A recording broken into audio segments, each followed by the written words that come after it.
अस्सलाम वालेकुम नाज़रीन, डिबेट में भली कार माया वजी मेज़बान साहिबा प्रोग्राम में गुफ्तगू कंदासीं अमरीका ईरान के विच में हलंदड़ छिकताण के हवाले से।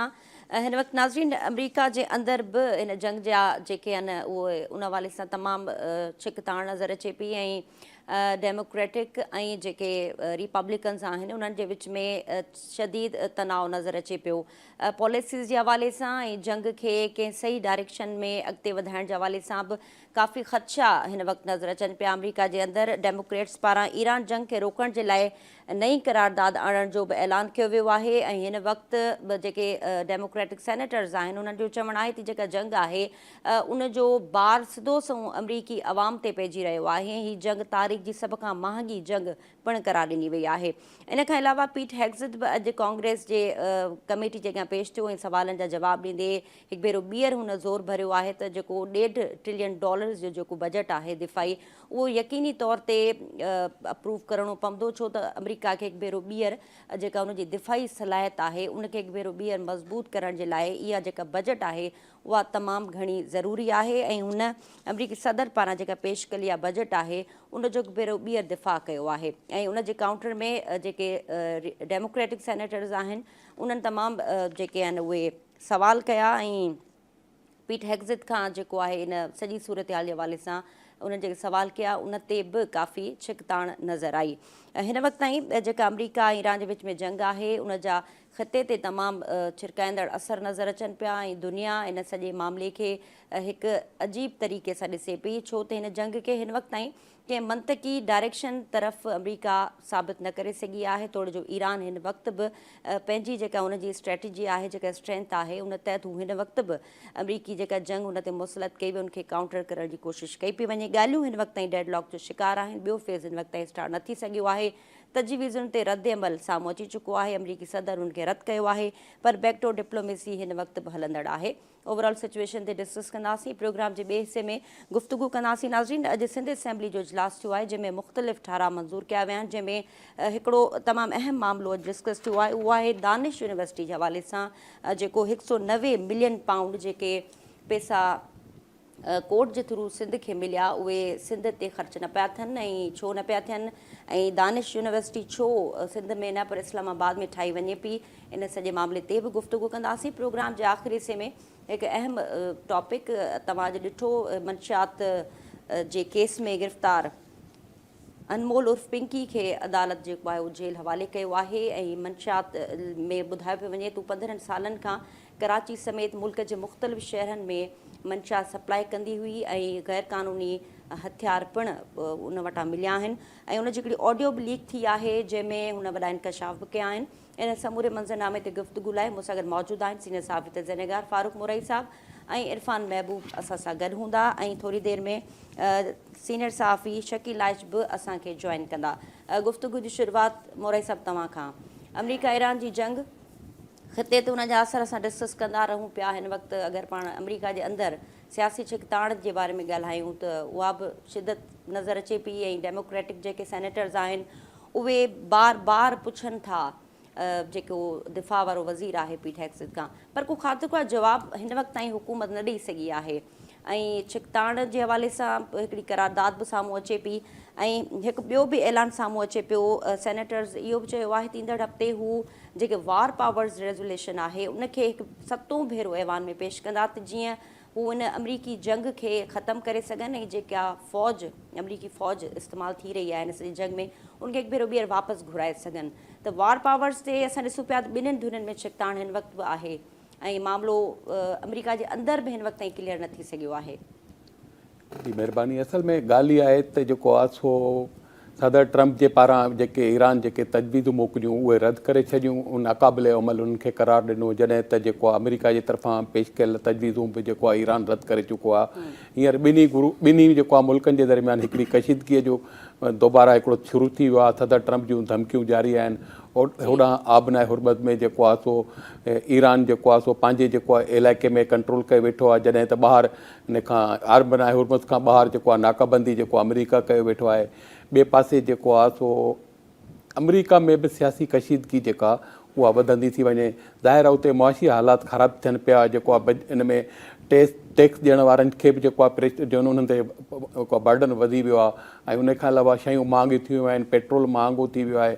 अॼु बि जेको आहे हिकिड़ो हुन बयानु ॾिनो आहे डेमोक्रेटिक जो जेको सेनेटर आहे ऐं जेको डेमोक्रेटिक जो रहनुमा आहे सेनेटर चक शूमर, इन जेको आहे ईरान जेको इन जी जंग खे जेको आहे सो इंतिहाई जेको आहे सो महांगी करार ॾिनो आहे। ऐं हुनजो चवणु आहे त इहा हिकिड़ी सम्झ में नथो अचे जेको आहे इन में अमेरिका खे कहिड़ो फ़ाइदो आहे, अमेरिका छो पियो इहो जंग विड़े, इन में जेको आहे सो अमेरिका जो कहिड़ो मुफ़ाद आहे असांखे कोन। ऐं अमरीकी जेको आहे अवाम जे जेको आहे सो इहा जंग जेको आहे सो ख़िलाफ़ु आहे। ऐं हिन जो इहो बि चवणु आहे त असां जेको आहे 7 दफ़ो हींअर पेश कंदासीं करारदाद इन जंग खे रोकण जे लाइ, छो जो इहो अमरीकी अवाम जे मुफ़ाद में नाहे। ऐं हुन इहो बि चयो त भई जेको आहे सो असां रिपब्लिकन खे इहो चवंदासीं त जेको आहे सो असांजी पेश कयल जेका हीअ 7 करारदाद इन खे रद्द न कनि, ऐं जेकॾहिं हू इन खे रद्द कंदा त उन में जेको आहे सो पोइ उनजी ज़िमेदारी बि जेको आहे आईंदह जेका जंग थींदी उनजी ज़िमेदारी बि जेको आहे रिपब्लिकन ते हूंदी, असां ते न। ठीकु आहे इरफान साहब, तव्हां कीअं पिया ॾिसो ओवरऑल अमेरिका जे अंदरि बि सियासी गर्मा गर्मी वधी पई ऐं जंग जे हवाले सां अमरीकी सदर हिन वक़्तु ताईं डेमोक्रेटिक उम्मीदवारनि खे मुतमिन न करे सघियो आहे? ॾिसो, हाणे मुंहिंजो ख़्यालु आहे त अॼु ही जेका पाण पॉलिटिकल डिवीजन ॾिसूं पिया था अमेरिका में, या अॼु जेको कांग्रेस में इहो ऐलान थियो आहे डेमोक्रेटिक साइड खां त हू ईरान ख़िलाफ़ु जंग जे ख़ात्मे जे लाइ हिकिड़ी करारदाद आणींदा। ऐं तव्हां ई ॿुधायो त शायदि 7 भेरो इहो ठहराउ टेबल थींदो कांग्रेस में, इन खां पहिरियां इहो रद्द थींदो रहियो आहे। हाणे पहिरियों सुवाल त इहो आहे त छा डेमोक्रेटिक इन पोज़ीशन में आहिनि जो हू कांग्रेस मां इन ठहराउ खे पास कराए वञनि? इन जो सिधो जवाबु आहे न। छो जो उते वोटिंग थींदी आहे पार्टी बेस ते ऐं रिपब्लिकन्स जेके आहिनि उहे अक्सरियत में आहिनि। पर फ़र्ज़ु करे था वठूं उते कंहिंजो ज़मीर जागी पए, जीअं पाण वटि अक्सर जागंदो आहे, जेकॾहिं उते कंहिंजो ज़मीर जागी पए ऐं इहो ठहराउ मंज़ूर थी वञे त छा सदर ट्रंप ते इन ठहराउ ते अमल करण जो पाबंद आहे या न? त अमेरिकी सदर वटि इहे अख़्तियार आहिनि त जेकॾहिं अहिड़े क़िस्म जी का रेज़ोल्यूशन पास थिए थी त हू उनखे वीटो करे सघे थो ऐं ॿीहर उन ठहराउ खे मंज़ूर कराइण जे लाइ अॻे खां वधीक पाण सवली सिंधी में चऊं त चङी ख़ासी हिकिड़ी ॻरी अक्सरियत घुर्बल हूंदी। त पाण सवली सिंधीअ में चऊं त ही जेका रेज़ोल्यूशन पास करण जो ऐलान आहे अमली तौरु इन ते अमल थियणु तमामु घणो ॾुखियो आहे। पर सियासी तौर ते जेकॾहिं पाण ॾिसूं त अमेरिका में हिकिड़ी हलचल ज़रूरु मचाईंदी ऐं ईरान जे ख़िलाफ़ु अमेरिका जी जंग जाइज़ आहे या नाजाइज़ आहे, इन ते हिकिड़ो बहस वधी वेंदो। हाणे मामिलो जेको अटकियल आहे उहो अटकियल आहे न्यूक्लियर प्रोग्राम ते।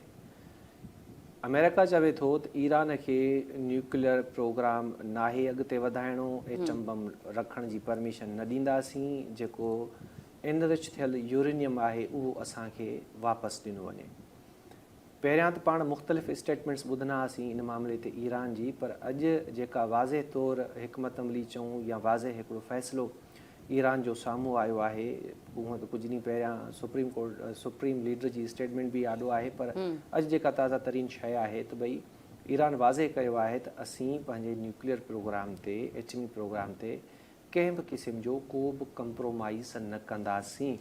ऐं एटमी तवानाई वारे मामले ते, एटमी प्रोग्राम वारे मामले ते जेको इदारो आहे ईरान जो, उनजे सरबराह जी इहा स्टेटमेंट आहे। हाणे अॼु हिकिड़ी सर्वे बि साम्हूं आई आहे। इन ही जेका तव्हां रेज़ोल्यूशन जो हवालो ॾिनो त आणण जो ऐलान थियो आहे ऐं उनजो रीज़न इहो आहे त भई सदर ट्रंप जी जेका अमेरिका जे ख़िलाफ़ु जंग आहे इहा गैर क़ानूनी आहे, गैर इख़लाक़ी आहे, इन जो को जवाज़ कोन्हे। त अॼु हिकिड़ी अफ़सोस नाले कंपनी आहे जंहिंजी सर्वे जारी थी आहे त 66% जेके अमेरिकी आहिनि उहे सम्झनि था त सदर ट्रंप ईरान जे ख़िलाफ़ु जेके पंहिंजा हदफ़ आहिनि उहे वाज़े तौरु पेश न कया आहिनि। ऐं पाण ॾिसूं पिया त आलमी सतह ते काफ़ी अरसे खां वठी इहो बहस हलंदड़ आहे त सदर ट्रंप आख़िरकार ईरान खां चाहे छा थो।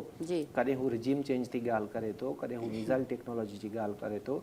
सो इन ते अमेरिकी अवाम बि 66% जेको आहे उहो ईअं सम्झे थो त सदर ट्रंप जा जेके हदफ़ आहिनि उहे गैर वाज़े आहिनि। यानी हर 3 मां 2 जेके माण्हू आहिनि उहे इन सर्वे जी या उहे इन ख़्याल जी हिमायत कनि था। पाण चऊं त सैकड़ो जेके माण्हू आहिनि उहे डेमोक्रेट सां बीठल आहिनि इन मामले ते अवाम जी ॻाल्हि था कयूं पाण कांग्रेस वारे मामले में नथा वञूं हाणे सदर ट्रम्प चाहे थो त ईरान खे एटम बम नाहे रखिणो ईरान जवाबु ॾियो वेठो आहे हाणे what will be the next छा थींदो हाणे कहिड़ा कहिड़ा ऑप्शन आहिनि अमेरिका वटि हाणे जेकॾहिं पाण अचूं त भई हुनखे ॿीहर जंग शुरू करणी आहे त ॿीहर जंग वारे मामले ते वरी कांग्रेस में वञी उतां हुनखे रेज़ोल्यूशन पास करे अॻु में पाण ॾिसूं था त इंटरनल पॉलिटिकल डिवीजन आहे त इहे मामला अञा ख़राबु थी वेंदा ऐं फ़र्ज़ु करे था वठूं जेकर हू मंज़ूरी वठी बि अचे थो ऐं वरी ईरान जे ख़िलाफ़ु मुहाॾो अटकाए थो त अमेरिका खे 40 ॾींहंनि जी जंग खां पोइ छा हासिलु थियो ईरान जे ख़िलाफ़ु या हींअर ताईं केतिरा हू प्रेशर ॾेई चुको आहे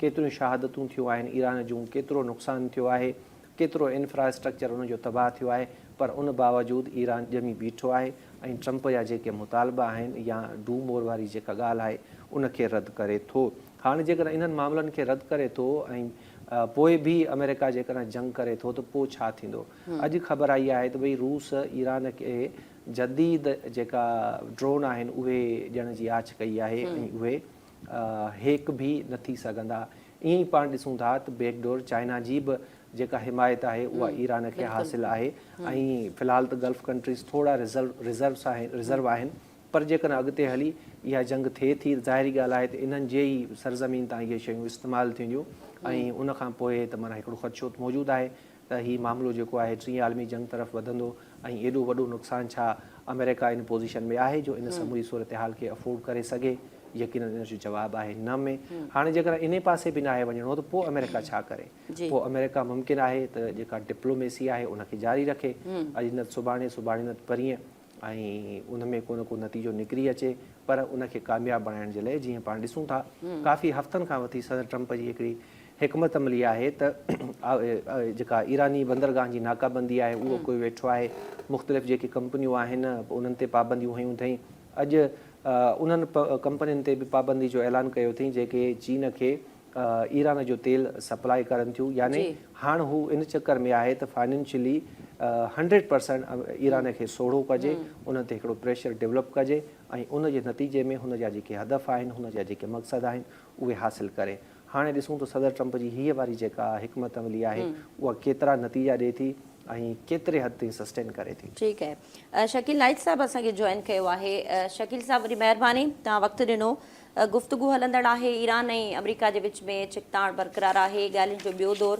थोरो जो हिन वक़्त ताईं शुरू न थी सघियो आहे पर पोइ बि ॻाल्हियुनि जा दरवाज़ा हिन वक़्तु बि खुलियल आहिनि तव्हां छा था ॾिसो सूरत हाल मुस्तक़बिल में अमरीकी सदर हिन वक़्तु कहिड़े तरफ़ वञे पियो ऐं अमरीका छा थो चाहे हाणे ईरान खे कीअं सरेंडर करण ते मजबूर कंदो ॾिसो अमेरिका जी जेका हींअर पॉलिसी आहे उहा इहा आहे त जेके ईरान जा उन बंदरगाहुनि जी नाकाबंदी कई आहे या आबनाए हुरमुज़ वटि उनजी जेको आहे वॾा उनजा जेके जंगी वॾा जहाज़ आहिनि सामुंडी जहाज़ उहे बीठल आहिनि हू चाहे थो त 2-3 महीना असां ईअं नाकाबंदी कंदासूं त ईरान झुकी पवंदो ऐं ईरान असांखे जेको आहे उहो ॻाल्हियुनि जी मेज़ ते अची वेंदो इहा मुंहिंजे ख़्याल में ट्रम्प जी पॉलिसी इन करे नाकामी थी छाकाणि त पोयनि 50-60 सालनि में इन खां वधीक ईरान ते सख़्तियूं रहियूं आहिनि तोड़े जो हाणे बि जंग जी सूरत हाल रही 40 जंग थी त तॾहिं बि ईरान 1 सैकड़ो बि कोन झुकियो 1 सैकड़ो बि पोइ हिते कोन हटियो ऐं उतां का बि हिकिड़ी आवाज़ बि कोन आई त ईरान मुआशी तौर ते कमज़ोर थी वियो आहे जेसिताईं ईरान जी मईशत आहे त ईरान जो तेल अॼु बि मुख़्तलिफ़ रस्तनि सां चीन खे बि मिले पियो ऐं ॿियनि जन मुल्कनि खे ॾिए पियो उन में बि आहे हाणे अॼु जेको आहे 2 या 3 डेवलपमेंट्स थियूं आहिनि उहे इहो थियनि त अॼु उन्हनि जा जेको ॾखिण कोरिया आहे उन जो जेको जहाज़ आहे माल बरदार जहाज़ उहो आबनाए हुरमुज़ जे वेझो अचणु लॻो त ईरानी जेके इनकलाबी गार्ड्स आहिनि उन्हनि ते फायरिंग कई उन ते मिसाइलूं खिलाए जंहिंखां पोइ उनखे नुक़सानु पियो उन में जहाज़ में हिकिड़ो जेको पाणी वारो जहाज़ आहे उनमें बाक़ाइदे 4-5 फीट खॾो पइजी वियो ऐं ॿियो इहो त अमेरिका जा जो 2 जेके F-35 जहाज़ उहो आबनाए हुरमुज़ तरफ़ वधिया त ईरान उन ते जंग फायरिंग कई उन ते हमिलो कयो नतीजे तौरु जहाज़ ते शायदि बची विया लेकिन उन्हनि वञी गॾियल अरब इमारतनि में वञी उनजी जेको लैंडिंग कई हाणे सूरत हीउ ट्रम्प जंहिं नमूने सां ईरान खे झुकाइण चाहे थो ईरान कोन झुकंदो ट्रंप वक़्तु बर्बाद पियो करे। ट्रंप खे खपे त हू जहिड़े नमूने जेका पाकिस्तान हिकिड़ी कामयाब सिफ़ारतकारी कई आहे ऐं ईरान उनजो कल्ह इज़हार बि कयो आहे त असांजी जेका सिफ़ारतकारी आहे, असांजो ॻाल्हियूं उहो सिर्फ़ु पाकिस्तान जे थ्रू हलनि पियूं। त उन करे ही जेको फोरम आहे उहो ट्रंप अलाए छो उनखे विञाए पियो, उन को जे उनखे जेको एतिरो उनजो न आहे उनखे अहमियत जी ख़बर न त ही जेकॾहिं इन फोरम खे इस्तेमालु करे त हेल ताईं जंग बंदि बि थी वञे ऐं मुमकिन आहे त कुझु ॿियो कुझु वठो जो बुनियाद ते ईरान सां उनजो मामिलो तय बि थी वञे। जी अच्छा शकील साहब, मुआशी तौर ते बि ईरान खे अमरीका इन वक़्तु कमज़ोर करण जी भरपूर कोशिशि करे पियो ऐं मुख़्तलिफ़ अलाइंस बि ठाहे पियो। आबने हुरमुज़ जे अंदरि हिकु भेरो ॿीहर जेके हुनजा दोस्त मुल्क आहिनि उनखे चए थो त अचो ऐं हिकु भेरो ॿीहर आबने हुरमुज़ जे अंदरि ब्लॉकेड खे वधीक मज़बूत कयो। त इन सूरत हाल में अगरि मुआशी तौर ते ईरान वधीक कमज़ोर थिए थो त तव्हांखे छा थो लॻे त ईरान वटि काउंटर में कहिड़ा ऑप्शन्स आहिनि ऐं मुआशी सघ खे बरक़रार रखण लाइ ईरान छा प्लान करे पियो? ॾिसो, सभ खां जेको वॾो ट्रंप खे सभ खां तमामु वॾो जेको धचको लॻो आहे उहो लॻो आहे त अॻु में त नेटो जे मुल्कनि इनकार कयो त भई असांजी इहा जंग न आहे, इहा ट्रंप जी पंहिंजी जंग आहे या इसराइल जी आहे। हाणे जेको फ्रांस इसराइल जो वॾे में वॾो हामी दोस्त मुल्क हो, अमेरिका जो, उन गॾियल क़ौमनि में जेका सलामती कौंसल आहे उन में चीन ऐं रूस सां गॾु बीठो ऐं जेको ईरान जो सदर आहे मसूद पज़क्शां, उहो बाक़ाइदे हिन जंग वारे माहौल में फ्रांस जो दौरो कयो आहे ऐं फ्रांस जे सदर मैक्रोन सां हुन मुलाक़ात कई आहे त जंहिंमां वाज़े थो थिए त ईरान वटि पंहिंजी मईशत खे बचाइण जे लाइ पता घणा आहिनि। जेकॾहिं ट्रंप सम्झे थो त हू अहिड़े तरीक़े सां उनखे ब्लॉकेट कंदो। ट्रंप इन हद ताईं अकेलो आहे त यूरोप जो त परे था, पर अरब मुल्क बि हुन सां गॾु बीहण लाइ तयारु न आहिनि। हुन सां अमली तौर ते सिर्फ़ु इसराइल बीठल आहे। हिकु त जेकॾहिं अरब मुल्क आहे बि त सही, उहो एतिरो ताक़तवर न आहे जो हू ईरान जे साम्हूं अची सघे। लिहाज़ा ट्रंप जेकॾहिं हुनखे मुआशी तौर कमज़ोर करण जी कोशिशि कंदो या उनजी का हिकमत अमली हूंदी त ट्रंप उन में कॾहिं बि कामयाबु कोन थींदो। ईरान पंहिंजा ॿिया सभु रस्ता जोड़े छॾिया आहिनि, ठाहे छॾिया आहिनि ऐं उन रस्तनि तां उनजो जेको वापारु आहे, कारोबार हली रहियो आहे। ठीकु। अच्छा फारूक साहब, तव्हांखे छा थो लॻे, जीअं शकील साहब ज़िक्र कयो त ईरान पंहिंजी मुआशी सघ खे बरक़रार रखण लाइ हुन वटि काफ़ी ऑप्शन्स आहिनि, तव्हां कीअं था ॾिसो उहे ऑप्शन्स कहिड़ा थी सघनि था ऐं ईरान कीअं उनखे इम्प्लीमेंट कंदो? हींअर त कशीदगी आहे तमामु ॿिन्ही मुल्कनि जी तमामु जेको आहे जो हिक ॿिए जूं हू तजवीज़ूं रद्द करे चुका आहिनि। बाक़ी जेको आहे ईरान जी का पार्लियामेंटी क़ौमी सलामती जेको आहे ऐं ख़ारजा पॉलिसी जो कमीशन आहे हुनजो तर्जुमान आहे इब्राहिम रज़ाई। उहो चए थो त भई जेको आहे सो अमेरिका जेका नई धमकी ॾिनी आहे हमले जी, उन में असां वटि हिकिड़ो मुमकिन ऑप्शन इहो बि आहे त जेको असां यूरेनियम जो जेको रचाव आहे उहो 60 खां 70% खां वधाए असां जेको आहे 90% ताईं खणी वेंदासीं।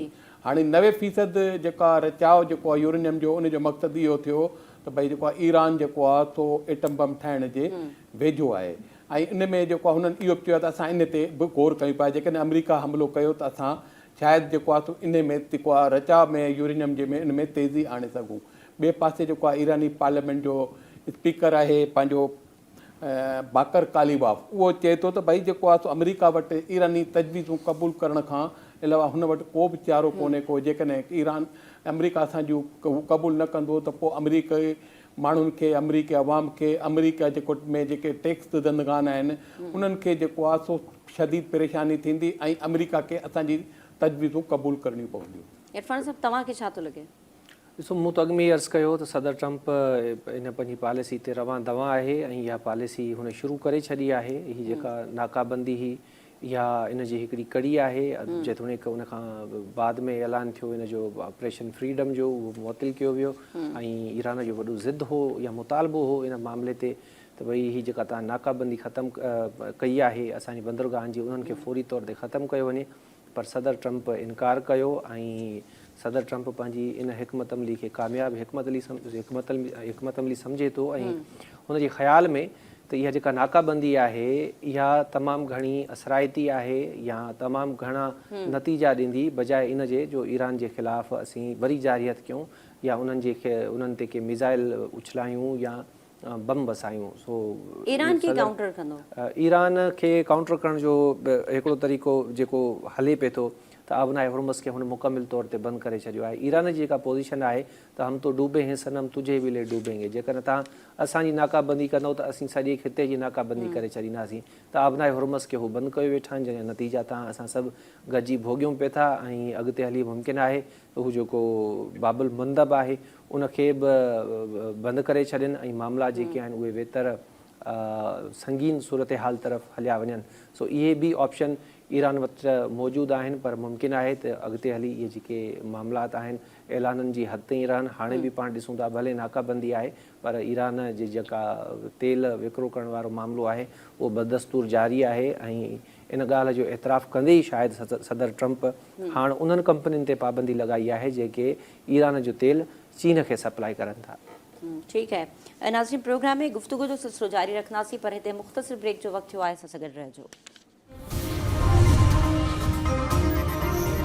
डिबेट में नाज़रीन हिकु भेरो ॿीहर तव्हांखे चऊं था भली कार, ऐं हिन हिसे में गुफ्तगू कंदासीं। सिंध असेंबली में अॼु मुख़्तलिफ़ ठाराव पास कया विया आहिनि, जंहिंमें हिकु अहम ठाराव जंहिंखे अॼु गुफ्तगू में शामिल कयूं पिया। सिंध असेंबली में इजलास में अॼु MQ MPA पारां हिकिड़ो ठाराव पेश कयो, जंहिंमें संदसि चवणो त 190 मिलियन पाउंड जेके आहिनि उहे इस्लामाबाद उहे जेके मिलिया उहे सिंध जो पैसो आहे, ऐं उन सिंध जे पैसे मां इस्लामाबाद में दानिश यूनिवर्सिटी ठाहिण जे हवाले सां जेका ॻाल्हि हली रही आहे उन ख़िलाफ़ ही ठाराव मंज़ूर कयो वियो। इन मामले ते गुफ़्तगू कयूं था। फारूक साहब, इन मामले खे तव्हां कीअं पिया ॾिसो? थोरो पस मंज़र अगरि असांजे नाज़रीन खे ॿुधाईंदा हलो त छा मामिलो हो, ही पैसा कीअं सिंध हुकूमत खे मिलिया ऐं सॼी जेका ट्रांज़ेक्शन थी आहे, थोरो पस मंज़र ॿुधाइजो ऐं ॿुधाइजो त हीउ जेको ठाराव पास थियो आहे इहो केतिरो क़दुरु इफेक्टिव थींदो ऐं वापसि इहे सिंध खे छा पैसा मिली सघंदा? इहे ज़ाहिर आहे तव्हांखे पहिरीं शायदि हिन मामले जी ख़बर त इहे गैर क़ानूनी पैसा हुआ जेके UK में जेको आहे सो ज़ब्त थिया हुआ। उन खां पोइ हुननि जेको आहे सो पाकिस्तानी हुकूमत खे जेको आहे वापसि कया हुआ। पोइ पहिरीं हुकूमत ई उन जेको आहे इन बैरिया टाउन वारनि जे हवाले कया हुआ। लेकिन हाणे सूरत हाल इहा आहे त भई उहे जेके 190 कोर अदालत जे थ्रू जेके इहे पैसा मिलिया आहिनि उहे बजाए हिकु जो ज़मीन बि सिंध जी आहे, सिंध जी ज़मीन जा पैसा आहिनि इहे त जेके बैरिया टाउन जे ज़रिए आया। हाणे मसइलो इहो आहे त भई जेको आहे उहे पैसा बजाए सिंध खे ॾियण खे या सिंध ते ख़र्चु करण खे इहे पैसा जेके इस्लामाबाद में दानिश यूनिवर्सिटी खोली थी वञे त उन में सिंध खे कहिड़ो फ़ाइदो? अॼु जेको आहे सो मुतहदा क़ौमी में पाकिस्तान जे जेको MPA आहे आदिल लश्करी उन जेका हिकिड़ी करारदाद पेश कई जंहिंमें जेको आहे मुतालबो कयो त भई इहे बजाए या इस्लामाबाद में यूनिवर्सिटी खोलण जे या इहे पैसा जेको आहे सो सिंध खे ॾिना वञनि ऐं सिंध जी तरक़ीअ ते ख़र्चु कया वञनि ऐं इहे जेके पैसा जेको आहे सिंध जा आहिनि। ऐं उन खां अलावा जेको आहे जेको हुननि जेका ॿी करारदाद जेका पेश कई आहे उहा जेका गैस जी लोड शेडिंग आहे उन जे ख़िलाफ़ु थी आहे। छोजो सॼी सिंध में जेको आहे सूरत हाल तमामु ख़राबु आहे ऐं घरनि में जेको आहे जेके वक़्तु मुक़ररु आहिनि जेको आहे लोड शेडिंग खां उन खां अलावा बि जेको आहे सो गैस नथी अचे। ऐं टियों जेको आहे उन्हनि जेको आहे गैरत जे नाले ते औरतुनि जो क़त्लु आहे उन जे ख़िलाफ़ु करारदाद पेश कई वई आहे। ऐं उन खां अलावा जेको आहे हिन जी 12 मई जे हवाले सां बि हिकिड़ी करारदाद पेश कई वई जंहिंमें जेको आहे निसार खोड़े खे जेको आहे जेको जो हो भई मां हिन ते ॻाल्हाईंदुसि उनखे ॻाल्हाइणु न ॾिनो वियो स्पीकर जी तरफ़ां, जंहिं ते निसार खोड़े जेको आहे एतिजाजनि जेको आहे सिंध असेंबलीअ मां वॉकआउट कयो। ठीकु आहे इरफान साहब, तव्हां कीअं पिया ॾिसो हिन ठाराव खे? हाँ, ॾिसो ठाराव खे ॻाल्हाइण खां पहिरियां ज़रूरी आहे त पाण हिन जो पस मंज़र सम्झूं ऐं हीउ ठाराव पेश करण जी ज़रूरत छो पई ऐं हीउ मंज़ूर थियो त आख़िर छो थियो ऐं उहो बि MQM जी तरफ़ खां इहो ठाराव पेश कयो वियो। यानी सिंध असेंबली इन खे एंडोर्स कयो आहे। पाण चई सघूं था त सिंध सरकार जो इहो फ़ैसिलो आहे या सिंध जे समूरे अवाम जो इहो फ़ैसिलो आहे। पस मंज़र हिन जो इहो आहे त 2018 में सुप्रीम कोर्ट बहरिया टाउन खे मलीर डेवलपमेंट अथॉरिटी तरफ़ां ॾिनल ज़मीन खे गैर क़ानूनी करार ॾिनो हो। इहा ज़मीन लॻभॻि 16,700 ऐं समथिंग ई पाण उनखे राउंड फिगर में 17,000 एकड़ चऊं था। ठीकु आहे। हाणे 2019 में सुप्रीम कोर्ट हिकिड़ी ऑफर कई बहरिया टाउन खे मलक रियाज़ खे त जेकॾहिं अव्हां 460 अरब रुपया जमा करायो त पोइ असीं इन ज़मीन खे क़ानूनी तहफ़ुज़ ॾेई छॾींदासीं, तव्हां सज़ा खां बि बची वेंदो, केसिस खां बि बची वेंदो। इहा आछ मलक रियाज़ उन वक़्तु क़बूल कई ऐं 30 अरब रुपया सॉरी ही जेके पैसा ॾियणा हुआ 460 अरब रुपया इहे 7 सालनि जी क़िस्तनि में अदा करणा हुआ। शुरूआती तौर ते 30 अरब रुपया हुन अकाउंट में जमा कराया, पाण खणी चऊं पहिरीं क़िस्त जमा कराई, जेका सिंध हुकूमत खे उन जा पैसा ॾिना विया। हाणे साॻी साल 2019 में बरतानिया जी नेशनल क्राइम एजेंसी मलक रियाज़ जा लॻभॻि 190 मिलियन पाउंड, उन वक़्त में पाकिस्तान जा 50 अरब रुपया ई ठहनि पिया, उहे असां सां मुंजमद करे छॾिया। छो मुंजमद कया? इन एजेंसी खे इहा शइ फील थी, महसूसु थियो त भई हीअ जेके बरतानिया में मलक रियाज़ जा असासा आहिनि, इहा डर्टी मनी आहे, इहे गैर क़ानूनी पैसा जेको आहे सो मुंतक़िल कया विया। बरतानिया में करप्शन जा पैसा आहिनि, ठॻीअ जा पैसा आहिनि, फराड जा पैसा आहिनि। हाणे जॾहिं इहा जांच शुरू थी त मलक रियाज़ इते बि उहा साॻी डिप्लोमेसी अख़्तियार कई जीअं सुप्रीम कोर्ट में हुन हिकिड़ो मुआइदो कयो।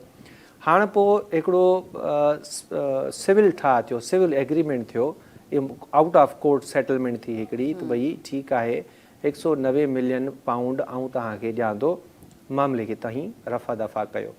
हाणे नेशनल क्राइम एजेंसी ऐं मलक रियाज़ जे विच में हिकिड़ो मुआइदो थियो, उहे पैसा डिलीवर थिया। हाणे इहे पैसा पाकिस्तान अचणा हुआ। इते पाण थोरो सूरत हाल खे सम्झूं था। इहे पैसा जॾहिं पाकिस्तान पहुता त इमरान ख़ान साहब जेको उन वक़्तु वज़ीर आज़म हुयो, उन इहे पैसा खणी डायरेक्ट सुप्रीम कोर्ट जे उन अकाउंट में विझराए छॾिया। कहिड़ो अकाउंट? जेको 2018 में ज़मीन बहरिया टाउन जी गैर क़ानूनी करार ॾिनी वई। सुप्रीम कोर्ट खे जेका आछ कई त 460 अरब रुपया तव्हां इंस्टॉलमेंट में जमा कराईंदो ऐं तव्हांजी हिन ज़मीन खे असीं क़ानूनी रेगुलर करे छॾींदासीं। उहा ज़मीन कंहिंजी आहे? सिंध जी आहे। त ख़ान साहब उहे पैसा खणी उन अकाउंट में मुंतक़िल कराए छॾिया। बदिले में मलक रियाज़ छा कयो त अल कादर ट्रस्ट आहे जेको ख़ान साहब ऐं उनजी बेगम साहिबा जो, बुशरा बीबी जो, उन जे नाले चयो वेंदो आहे त अल कादर ट्रस्ट उन्हनि जो आहे। हाणे मलक रियाज़ छा कयो त 450 शायदि केनाल ज़मीन हुई, उहा उन ट्रस्ट खे ॾेई छॾी, जंहिं ते अल कादर यूनिवर्सिटी ठही। हाणे इन मामले खे पाण इते लॉक था कयूं। हाणे जॾहिं हुकूमत तब्दील थी वई त जेका मौजूदा वज़ीर आज़म शहबाज शरीफ़ साहब, तॾहिं की PDM जंहिंमें मौलाना फज़लुर रहमान समेत ही हड़ई जेका वणवण जी काठी हुई उहा गॾु थी, उन्हनि खे इहा शइ फील थी त भई हीअ जेके 190 मिलियन पाउंड यानी 60 या 70 अरब रुपया थियनि पिया, इहे जेके सुप्रीम कोर्ट जे अकाउंट में जमा थिया आहिनि, जेके सिंध हुकूमत खे मिलणु घुरिजनि, छाजी मद में? बहरिया टाउन खे ॾिनल ज़मीन जी मद में, इहे ग़लति जमा थिया। इहे जेके पैसा आहिनि इहे डायरेक्ट क़ौमी ख़ज़ाने में जमा थियंदा, इहे क़ौमी ख़ज़ाने जा पैसा आहिनि। त उन चकर में ख़ान साहब ते केस ठही विया, ॿ केस ठही विया, उन में 14 साल हुनखे सज़ा बची वई। पाण उन मामले खे साइड ते था करे छॾियूं। हाणे बाद में जॾहिं जस्टिस काज़ी फ़ाइज़ ईसा साहब चीफ जस्टिस बणियो त तॾहिं की वफ़ाक़ी गवर्नमेंट यानी नून लीग शहबाज शरीफ़ साहब जी हुकूमती दौर में, तॾहिं कानून वारो वज़ीर बि साॻियो हुयो आज़म नज़ीर ताड़ साहब, उन्हनि हिकिड़ी एप्लीकेशन मूव कई त इहे जेके पैसा आहिनि 60 खां 70 अरब रुपया जेके बरतानिया खां आया, उहे वफ़ाक़ी हुकूमत खे ॾिना वञनि ऐं उहा एप्लीकेशन काज़ी साहब अलो करे छॾी ऐं उहे पैसा काॾे हलिया विया? वफ़ाक़ी हुकूमत जे अकाउंट में। पोइ शहबाज शरीफ़ साहब छा कयो त उन्हनि पैसनि मां इस्लामाबाद में हिकिड़ी दानिश यूनिवर्सिटी ठाही। त शहबाज शरीफ़ साहब बि उहा साॻी ग़लती कई जेका ख़ान साहब कई।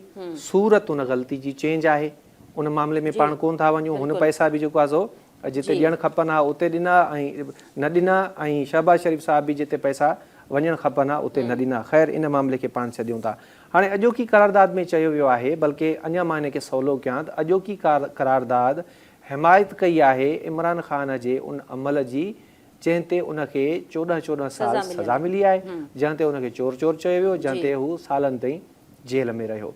त हक़ीक़ी जेकॾहिं तौर ते पाण ॾिसूं त अॼोको जेको ठहराव आहे इहो 100% दुरुस्त आहे।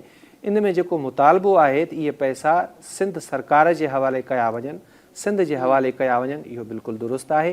पैसा सिंध जा, यूनिवर्सिटी ठहे इस्लामाबाद में, इहे जेके पैसा हुआ इहे त सिंध जे माण्हुनि ते ख़र्च थियणु खपनि हा। अच्छा, हिकिड़ी शइ ॿी बि मां मिस करे वियुसि।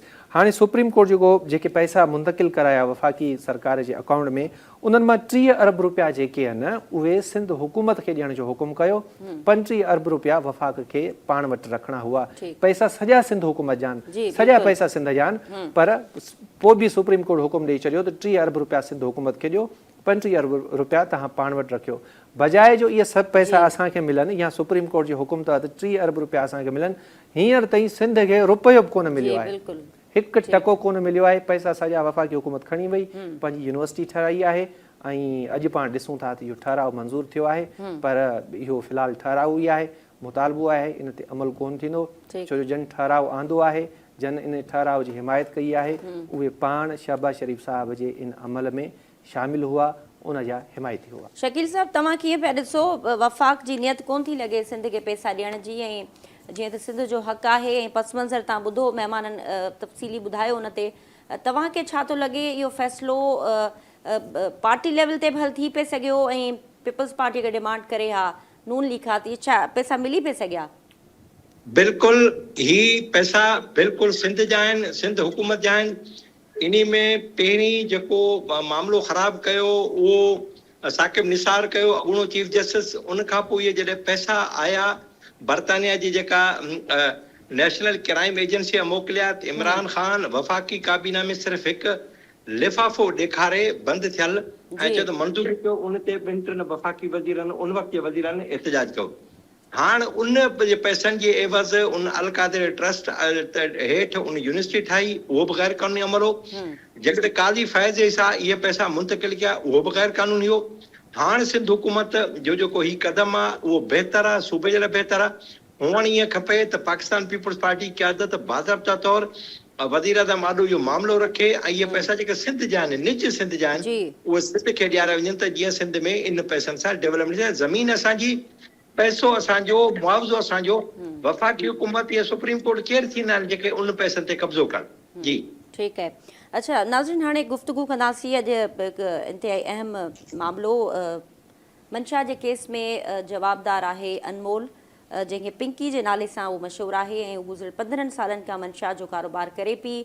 कीअं ही गिरफ़्तारी अमल में आई, उनजी ऑडियो लीक बि थी ऐं इन ते घरू वज़ीर ज़िया हुसैन लंजार चयो आहे त असांखे अफ़सोस आहे त हिनखे असां पहिरीं छो गिरफ़्तार न कयो। त मुरई साहिबु, ही एॾी वॾी गिरफ़्तारी अॼु थी आहे, उनजे पोयां तव्हांखे लॻे थो त का ज़रूरु एॾी अहम वजह साम्हूं हूंदी तॾहिं पुलिस एक्शन खयो ऐं जेको मंशा जे केस में पिंकी खे गिरफ़्तार कयो वियो आहे, खेसि हाणे त जेल मोकिलियो वियो आहे, पर हीउ जेको नेटवर्क आहे उन जे जूं कड़ियूं ज़ाहिरा मुख़्तलिफ़ हूंदियूं ऐं उहे मिलंदियूं हूंदियूं। त इन मंशा जे हवाले सां जेका हिन वक़्तु तव्हां पॉलिसी ॾिसो पिया गवर्नमेंट जी, उन ते तव्हां छा चवंदो? मां तव्हांखे ॿुधायां त सदर आसिफ़ अली ज़रदारी साहिबु जॾहिं पंहिंजो उहिदो संभालण खां पोइ पहिरियों दफ़ो जॾहिं कराचीअ में हिकिड़ो जेको आला सतही इजलास घुरायो हो, उन में क्लियर कट उन वक़्तु मौजूदा वज़ीर इत्तलात सीनियर वज़ीर शर्जील इनाम मेमून वटि एक्साइज़ जो महकमो बि हो। त उन में जेको आहे हुन क्लियर कट जेको आहे वॾे साहिब जेको आहे आसिफ़ अली ज़रदारीअ साफ़ अल्फाज़ में चयो त भई मुनशियात जे ख़िलाफ़ु जहाद करिणो आहे, मुनशियात फ़रोशनि खे नाहे जेको छॾिणो। भई तव्हां हीअ जेका आहे इहा पिंकी आहे, अनमोल उर्फ पिंकी आहे, इहा इन जा जेका शुरूआति आहिनि, इहा इन जी शुरूआति आहे कराची में जेके डांस पार्टियूं या जेको हीअ फैशनेबल जेको इलाइक़ा हुआ उन्हनि में जेको आहे इब्तदाई तौर ते हीअ जेको आहे मुनशियात वग़ैरह जेको इहा ॾींदी हुई, फ़राहम कंदी हुई। उन खां पोइ आहिस्ते आहिस्ते ज़ाहिर आहे जेसि ताईं जेको आहे हुनजे मथां केरु हथु न रखे ऐं ज़ाहिर आहे त हुन जेको आहे इहो कारोबार हुनजो वसी थियो ऐं ऑनलाइन जेको आहे सो कोरियरनि जे ज़रिए ऐं जेको उन में कोरियर औरतूं बि शामिल हुयूं जंहिंजे ज़रिए हीअ जेको आहे पंहिंजो कारोबार हिन वसी कयो। ऐं ज़ाहिर आहे तव्हांखे ख़बर आहे त सरपरस्तीअ जे बग़ैर जेको आहे सिर्फ़ु इदारनि जी सरपरस्ती हूंदी आहे त सॼो कमु थींदो आहे। त हिन ते 10 मुक़दमा हुआ। हाणे जेको आहे गार्डन पुलिस हिन खे जेको आहे गिरफ़्तार करे जेको आहे सो इन कोर्ट में पेश कयो आहे। कोर्ट में बि अॼु बग़ैर कंहिं जेको आहे हिन हथकड़ी जे जेको आहे हीअ घुमे पई ऐं जेको आहे पुठियां हिन जे पुलिस वारा या मायूं ईअं पियूं हलनि ॼण उहे हिन जा मुलाज़िम हुजनि। इन ॻाल्हि जो जेको आहे वज़ीर दाख़िला सिंध ज़ियाउल हसन लंजार बि जेको आहे नोटिस वरितो आहे ऐं उन जेको आहे ज़ियाउल हसन लंजार खां अलावा IG Sindh additional IG Karachi बि जेको आहे इन ॻाल्हि ते जेको आहे सो नोटिस त सभई वठनि था, लेकिन ज़ाहिर आहे इन ते जेका कार्रवाई थियणु खपे त भई जेको ऐं सरेआम हूअ ईअं पई घुमे ॼण हुनजे पुठियां पुलिस वारा घुमनि पिया। हिकिड़ी अजीब जेको आहे वीडियो जेको आहे ऐं तमामु जेको आहे इन ॻाल्हि खे जेको आहे नोट कयो वियो ऐं हुनजो हिकिड़ी जेको आहे वीडियो बि जेको आहे पंहिंजो ॻाल्हाइण आवाज़ु जेको आहे वॉइस जेको आहे कंहिंसां ॻाल्हाईंदे जेको आहे उहा बि जेको आहे सो मंदर आम ते आई आहे, जंहिंमें हूअ चए थी त भई जेको आहे 9 सालनि खां जेको आहे सो मुंहिंजे पुठियां लॻा पिया आहिनि ऐं जेको आहे पोड़ा थी विया ऐं जेको आहे रिटायर थी विया, लेकिन मुंहिंजे ख़िलाफ़ु का बि जेको आहे कार्रवाई जेको आहे हू कोन करे सघिया आहिनि। ऐं हू उनखे चए थी जेको आहे तव्हांजो जेको आहे कुल आहे छा उहो गोॾनि में आहे ऐं जेको आहे मां जीअं वणे तीअं करे सघां थी, मुंहिंजो जेको आहे पूरे कराची में होल्ड आहे ऐं सॼो मुंहिंजो नेटवर्क आहे जेको करिणो अथव कयो। त इन मां तव्हां अंदाज़ो लॻाए सघो था त भई जेको हुनखे केतिरी सरपरस्ती हासिलु आहे ऐं बग़ैर सरपरस्तीअ जे केरु इहो बयानु ॾेई सघे थो या मुमकिन ई न आहे। इरफान साहब, तव्हां कीअं पिया ॾिसो नेटवर्क जी ॻाल्हि हले पई त ज़रूरु पोयां सपोर्ट आहे ऐं उन में पुलिस जे बारे में बि ॿुधो आहे त पुलिस खे उनखे वॾी सपोर्ट हुई ऐं कुझु सियासी माण्हू जी पुठभराई हासिलु हुअसि।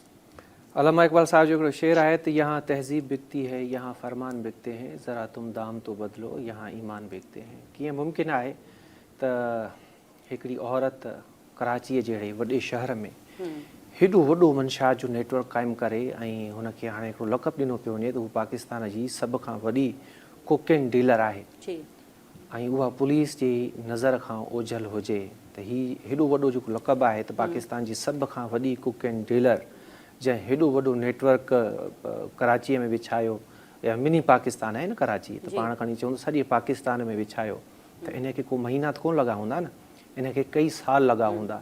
ऐं इहे कई साल जॾहिं हुन पंहिंजे महिनत लफ़्ज़ मां इस्तेमालु थो कयां, पर सॉरी न करणु खपे, पर करे था वठूं त हुन जेका महिनत कई आहे हेॾो पंहिंजो नेटवर्क क़ाइमु करण में, त कीअं मुमकिन आहे त असांजी पुलिस, असांजूं ॿियूं जेके इन्वेस्टिगेटिव एजेंसीज़ आहिनि उन्हनि खां इहे शयूं लिकियल हुजनि। मां सम्झां थो हिकु वकील हुअण जी हैसियत सां, अॼु बदकिस्मती चऊं ख़ुशकिस्मती चऊं, मां बि बिल्कुलु बराबरि वारी कोर्ट में ई मुंहिंजो केस हुयो ऐं मूंखे त न हुई ख़बर त हीअ का अनमोल उर्फ़ पिंकी कोई एॾी वॾी कोकेन डीलर आहे या हीअ जवाबदार तौरु हिते पहुती आहे, त हो त असांखे ईअं फील थियो, या असां सां गॾु जेके वकील साथी हुआ त भई शायदि हे हिते जीअं अमीर माण्हू हूंदा आहिनि कराचीअ जा उहे आहिनि ऐं फैमिली मैटर में आहिनि, पंहिंजे वारे जो इंतज़ारु पिया कनि ऐं प्रोटोकॉल बि शायदि उन ई मामले जी कड़ी आहे, पर बाद में इहे तफ़सील ॿुधी तमामु घणी हैरत थी। पर हैरत ख़ैर करणु बि न खपे, असांजो सिस्टम ई अहिड़ो आहे, हिते जेको ग़रीब अबोझ माण्हू आहे जेको नंढड़ो हिकिड़ो क्राइम करे ऐं उन वटि एतिरी ताक़त न हुजे, एतिरी वसियत न हुजे जो हू पुलिस खे रिश्वत ॾेई सघे, त उन ते कानून जो ईअं अखियूं ॿूटे पुलिस इस्तेमालु कंदी आहे ॼण समूरा ॾोह इन ग़रीब माण्हू कया हुजनि ऐं सॼे जहान जा जेके पाप आहिनि उहे इन ई कया हुजनि। सो पैसे खे वॾी ताक़त आहे, मनी इज़ पावर, ऐं मां मतिलबु बिना ख़ौफ़ इहा ॻाल्हि करे सघां थो त नंढे खां नंढो असां वटि जेको मंशात छा नंढे मां नंढो बि जेको असां वटि क्राइम थिए थो या इहे जेके ग़लति क़िस्म जा धंधा हलनि था, उन में असांजी पुलिस सही सिधी मुलविस आहे ऐं इहा जेको मुलविस हुअण वारी ॻाल्हि आहे इहा हेठां खां वठी मथे ताईं आहे।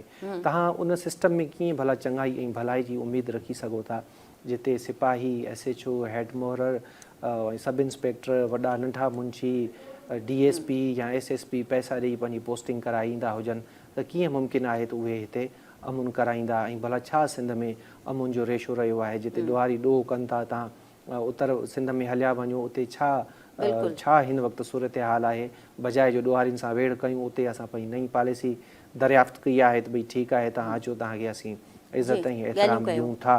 सो मुंहिंजो ख़्यालु आहे त हीअ हिकिड़ी आम ॻाल्हि आहे, तव्हां सभिनी खे शायदि अचरज इन करे थी रही आहे छो जो तव्हां पंहिंजी लाइफ में पहिरियों दफ़ो ॾिठो आहे त पुलिस एॾो वॾो प्रोटोकॉल ॾिए थी हिकु अहिड़े माण्हूअ खे जेको 10 खां वधीक केसनि में घुर्बल आहे, जेको क़तल जे केसनि में मुलविस आहे, पर हीअ हिकिड़ी आम रूटीन वारी ॻाल्हि आहे। पुलिस वटि गिरफ़्तारी थींदी आहे, उतां खां पैसो हलणु शुरू थींदो आहे टिल जेसिताईं हू जेल में वेंदो आहे। अपीलुनि में घणा मामला आहिनि, पैसे जी सॼी रांदि आहे, जेतिरा पैसा ख़र्च थींदा ओतिरी सहूलियत मिलंदी। ठीकु आहे शकील साहब, तव्हांखे छा थो लॻे पिंकी खे अॼु गिरफ़्तार कयो वियो आहे ऐं हीउ जेको मंशात जो जेको नेटवर्क असां ॾिसूं पिया पूरे पाकिस्तान जे अंदरि, छा हुकूमत जी ज़ीरो टॉलरेंस पॉलिसी हिन वक़्तु उन्हनि ते अमल करे पई या तव्हांखे लॻे थो थी सिर्फ़ु हिकिड़ो खानापूरी आहे ऐं मंशात जे ख़िलाफ़ु जेका हिन वक़्तु असां ॾिसूं पिया तेज़ी ऐं फुर्ती नज़र अचे पई इदारनि जे अंदरि, उहा सिर्फ़ु टेम्परेरी आहे? ॾिसो, ही जेका कोकीन आहे या आइस आहे, इहे उहे नशा आहिनि जेका वॾी सोसाइटी आहे उन में इस्तेमालु थींदी आहे। अरबपति खरबपति माण्हू इनखे इस्तेमालु कंदा आहिनि, जेके नशो कंदड़ विचोलो तबिको आहे या हेठियों मिडिल क्लास वारा माण्हू उहे नथा करे सघनि। असां वटि 2 वाक़िया थिया। शीरी रहमान जी धीउ इन नशेवर शयुनि में लाॾाणो करे वई। MNA एजाज जखराणी जो पुटु लाॾाणो करे वियो, जंहिंखां पोइ इन जेका आला सोसाइटी बनी, इहा जेका वॾी मनशियात उन ख़िलाफ़ कार्रवाई शुरू थी। ऐं जीअं ई कार्रवाई शुरू थी, छाकाणि त वॾी सोसाइटी खे ख़बर हुई त इहो केरु पियो था लाहे, लिहाज़ा उहो सॼो नेटवर्क हुननि पकिड़े वरितो। जेके ॾिठो वञे त जेका नंढी सतह ते आहे, चर्स, भंग, अफ़ीम या इहे जेके नंढियूं नंढियूं शयूं या हींअर गुटका वग़ैरह आहिनि, इन्हनि ते अञा सही नमूने हथु न पियो आहे। छाकाणि हुनखे ख़बर आहे त हीउ जेको गुटको आहे या ॿिया इहो हेठिएं तबिके जा माण्हू इस्तेमालु कनि था। लिहाज़ा हुकूमत इहो क़दमु सुठो खयो आहे, भले 2 नौजवाननि जे इंतकाल खां पोइ, पर इहो जेको कार्रवाइयूं आहिनि उहे सभु हिकु जहिड़ियूं थियणु खपनि। सांघड़ वाक़ियो तव्हां ॾिसो त एॾी वॾी नशेवर शयूं मिलियूं, उतां जी SSP खे बदिली कयो वियो। उते जो जेको SSP रीडर हो, उनजी फ़ोन टेप थी, उनजे घरां वॾी रक़म जेका आहे उहा हथ आई ऐं वॾी तादाद में जेका उते नशेवर शयूं मिलियूं। हीअ सभु शयूं छा आहिनि? हीअ सभु शयूं हुकूमत खे ख़बर आहे, ऐं हुकूमत हिन मामले जेको संजीदा क़दम खयो आहे या तेज़ी, इन में तेज़ी अचणु खपे। ईअं न हुजे त सुभाणे सिर्फ़ु कुकीन ऐं आइस ते तव्हां डंडो खणो ऐं बाक़ी जेके नशेवर शयूं हलंदियूं रहनि, त उन सां पोइ हुकूमत इहा जेका मुहिम आहे, इन जो को असर कोन थींदो, इन जो को फ़ाइदो कोन थींदो। अच्छा शकील साहब, मां जेकर इजाज़त ॾियो त 2 जुमिला ऐड करणु चाहींदुसि। शकील साहब चयो त 2 नौजवाननि जी डेथ थी आहे, उन खां पोइ वठ पकड़ शुरू थी आहे। त मां इन शइ सां इतफ़ाक़ नथो कयां। उहो इन जे करे नथो कयां जो पाकिस्तान में हर साल तक़रीबन 1,64,000 माण्हू रुगो सिगरेट पीअण सां फ़ौत थींदा आहिनि, बीमारियूं पैदा थियनि थियूं, उन में हू मरी वेंदा आहिनि। पर उन बावजूदि पाकिस्तान में सिगरेटनि खे क़ानूनी तहफ़ुज़ हासिलु आहे, जंहिंखे पाण अंग्रेज़ीअ में या लीगल लैंग्वेज में हू टोबैको चवंदा आहिनि, तमाकू चवंदा आहिनि। क़ानूनी तहफ़ुज़ हासिलु आहे ऐं खरबें रुपया हुकूमत इन मां टैक्स कमाईंदी आहे। जॾहिं बि का बजट ईंदी आहे, सिगरेटनि वारे मामले ते टैक्स वधी वेंदो आहे। सो असांजी रियासत, असांजी हुकूमतुनि जी पॉलिसी इहा आहे जो उन्हनि खे ख़बर आहे त सिगरेट या अहिड़ी प्रोडक्ट जंहिं ते हुननि टैक्स हयो आहे, ही असांजे शहरी जी ज़िंदगी खसे सघे थी, फुरे सघे थी। 1,64,000 माण्हू, वर्ल्ड हेल्थ ऑर्गेनाइज़ेशन चए थी पाकिस्तान में माण्हू मरनि था, उन बावजूदि असांजी रियासत इन मामले ते टैक्स हणे थी। मतिलबु असांजी हुकूमतुनि खे, असांजी रियासत खे आम शहरी जी ज़िंदगीअ सां को सरोकार कोन्हे, उनखे पैसा कमाइणा आहिनि। हाणे जॾहिं असांजी हुकूमतुनि जी, असांजी रियासतुनि जी अहिड़ी पॉलिसी हूंदी, 1,64,000 माण्हू पर ईयर मरनि था, उन्हनि खे 2 माण्हुनि या 2 नौजवाननि जे मरी वञण ते कंहिं क़िस्म जो को अफ़सोस कोन थींदो। नंढड़ी ॻाल्हि आख़िर में मां तव्हां ते इहा शइ छॾींदुसि। मां पाण जेको तव्हां सां गॾु वेठो आहियां, मां पाण हिकिड़ो विक्टिम आहियां। मुंहिंजे पंहिंजी फैमिली जा, माना मदर साइड फैमिली या उन खां थोरो पाण डिस्टेंस वठूं त घटि मां घटि बि 4 खां 6 जेके माण्हू आहिनि उहे इन शइ में फ़ौत थी विया आहिनि। ऐं इहे बैक टू बैक 6 खां 8 महीना जो डिस्टेंस आहे, इहे डेथ थियूं आहिनि। ऐं तमामु वॾी असां कोशिशि कई त असांजे इलाइक़े में इहो जेको मंशियात वारो मामिलो आहे, इनखे कंहिं न कंहिं तरीक़े सां असीं क्लोज़ करायूं। पर जॾहिं असीं उन मामले जी जांच पड़ताल कयूं था, उनखे इन्वेस्टिगेट कयूं था, त असांजा जेके चूंडियल नुमाइंदा आहिनि, असांजा जेके ऑफिसर आहिनि, असांजी जेका पुलिस आहे, चङा भला सिस्टम मथे ताईं उन्हनि जो इन्हनि ते हथु आहे ऐं उन्हनि खे इन मामले जो हिसोपति मिले थो। अच्छा फारूक साहब, इन में क्राइम सभिनी खां जेको क्राइम जेको वधे थो, उन में सभिनी खां वॾी का वजह आहे, उहा आहे मुनशियात। छो जो जेको मुनशियात जो आदी आहे, उनखे रोज़ानो जेको आहे सो डोज़ खपे। उन जे लाइ हू कहिड़ो बि कमु माण्हू खे मारण में देरि कोन था कनि। तव्हां कराची जहिड़े शहर में अंदाज़ो लॻायो त मोटर साइकिलूं चोरी थियूं थियनि, उन में जंहिंखे पकड़नि था त उहो नशे जो आदी आहे, माना उनखे हीरोइन खपे, उनखे कोकीन खपे। ऐं तव्हां सभिनी ॻाल्हियुनि खे छॾियो, भई एतिरे क़दुरु जो जेको गटर जा ढकणा तक नथा छॾनि त उन्हनि खे टोड़े उन मां लो कढी था वञनि, जंहिंजे करे एतिरा वॾा हादसा थिया आहिनि, एतिरा वॾा सानिया थिया आहिनि। लेकिन जेको आहे सो ज़ाहिर आहे जेकॾहिं मुनशियात ते क़ाबू पाइनि त माण्हू को मसइलो कोन्हे, को जेको आहे सो क्राइम बि घणे हद ताईं जेको तरजीह आहे न, गवर्नमेंट जी तरजीह आहे। फारूक साहब, मुंहिंजो इहो ई सुवाल हुयो त हिन वक़्तु असां जेका ॾिसूं पिया कार्रवायूं थियनि पियूं मंशियात ख़िलाफ़, इहे अक्रॉस द बोर्ड तव्हांखे थींदे नज़र अचनि थियूं? पाड़ू एतिरियूं त खुथल आहिनि हिन मंशियात जूं सॼे पाकिस्तान जी। अगरि असां शहरनि जी, गेटनि जी, इलाइक़नि जी ॻाल्हि कयूं थी, नशो हाणे सिर्फ़ु वॾा न पर ॿार ताईं वापराइनि पिया। एॾी ख़तरनाक सूरत हाल खे मुंहुं ॾियण जे लाइ हुकूमत वटि का पॉलिसी आहे या सिर्फ़ु असां ॾिसूं था कुझु वक़्तु लाइ गोड़ थींदो ऐं पोइ वापसि शयूं नॉर्मलाइज़ थी वेंदियूं? असल में तव्हां ॾिसो पिया त मुनशियात में वॾी कमाई आहे। मतिलबु इहो सम्झो त जेको आहे सो मुनशियात जा पैसा तमामु वॾा पैसा आहिनि। ऐं जेके हींअर जेके सीटुनि ते वेठा आहिनि मां कहिड़ो जेको आहे उन्हनि जेके यूनिफॉर्म पातल आहे जिन उहे बि जेको आहे इन में मुलविस आहिनि। एतिरे क़दुरु जो तव्हां इहो बि ॾिठो इन में जेको आहे सरकारी गाॾियूं बि इस्तेमालु थींदियूं आहिनि ऐं थियूं आहिनि ऐं पकड़ियूं बि आहिनि। लेकिन जेको आहे सो इन में जेको आहे पुलिस खां अलावा ॿिया बि इदारा आहिनि। लेकिन जेको आहे जेसि ताईं इन ते जेको आहे न मुकमिल जेको आहे कदम न खणिबो यानी इन में सख़्तु सज़ाऊं न मिलंदियूं या इन मुनशियात जो जेको कारोबार आहे इहो जेको आहे सो एतिरे क़दुरु पावरफुल माण्हू आहिनि। मां तव्हांखे हिकिड़ी ॻाल्हि ॿुधायां त जेको आहे हिकिड़े मुनशियात जेको आहे फ़रोश खे जेको आहे हिकिड़े असांजे हिकिड़े पाड़े में हिकिड़े जेको आहे पकड़ियो उन खां मुनशियात घुरे हुनखे जेको आहे सो चमाटूं हणी हुनखे मोचड़ानी भॼाए छॾियुनि ऐं हुन खां मुनशियात सुठी तादाद में मिली। ॿिए ॾींहुं तव्हां यकीन कयो त उन जे दर ते जेको आहे न 4-5 ॼणा अहिड़ा माण्हू अची हथियारनि सां गॾु बीठा भई जेको आहे तूं इहा जेको आहे आईंदह तूं अहिड़ी हरकत न कजांइ ऐं असांखे मुनशियात वापसि कर। हू माण्हू डिॼी वियो जेको आहे जंहिं जेको आहे हुनखे मुनशियात फ़रोश खे मारियो ऐं हुन उहा मुनशियात वापसि कई।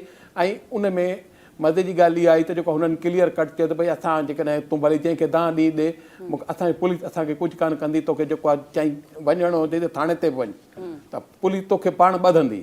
हू घबराइजी वियो उहा मुनशियात बि उन्हनि खे वापसि कई ऐं माफ़ी बि घुरी। तव्हां इन मां अंदाज़ो लॻाए था त सिर्फ़ु जेको आहे गली महलनि में जेके खपाइण वारा उहे केॾा जेको आहे आहिनि जेको आहे पावरफुल आहिनि। तव्हां उनखे सोचो त ॿिया केतिरा पावरफुल हूंदा। इफ़रत साहब मुख़्तसरन ॿुधाइजो त तव्हांखे लॻे थो हुकूमत जी का नियत आहे इन मसइले खे फौरी तौर हल करण ऐं जड़ खां ख़तमु करण? मां सफ़ा मुख़्तसिर थो कयां इनखे। मंज़ूर सोलंकी साहब सीनियर सहाफ़ी आहिनि ऐं तमामु वॾा लेखक आहिनि, शाइर आहिनि। उन्हनि जो हिकिड़ो नंढिड़ो हिकिड़ो शेर आहे, मां सिर्फ़ु उनजी हिकिड़ी सिट पढ़ंदुसि जंहिंखे तव्हां पॉलिसी पुछो पिया त का पॉलिसी आहे या न आहे त पॉलिसी आहे ऐं उहा पॉलिसी कहिड़ी आहे। मंज़ूर सोलंकी साहब चवाणी त असांजा रेट वधायो विकामण ईअं त चाहियूं था। हीअ जेकी कारवायूं आहिनि सिर्फ़ु ॾेखाऊं आहिनि। हीअ पंहिंजो अघु वधाईंदा ऐं अघु वधाइण खां पोइ इहे मामला मिलिया मेट थी वेंदा। तव्हांखे वरी कॾहिं बि अहिड़े क़िस्म जी शइ नज़र कोन ईंदी।